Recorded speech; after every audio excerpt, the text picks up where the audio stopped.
కార్యకర్తలు నింపేశారు.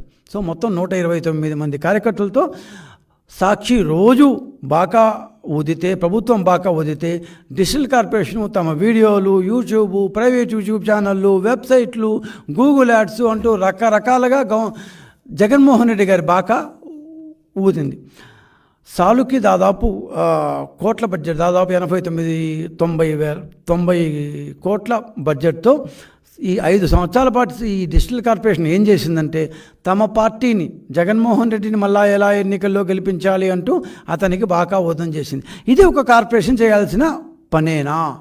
అసలు ఒక కార్పొరేషన్ ఎందుకు పెడతారు?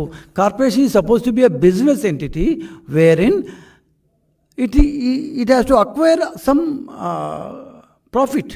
సరే, లేదా గవర్నమెంట్ కార్యక్రమం జనాల దగ్గర చూసుకోవాలి. అంతేకాని జగన్మోహన్ రెడ్డి వ్యక్తిగత పూజ చేసేయడానికి, మన కార్యకర్తలు పెట్టడానికి కాదు కదా. So at the same time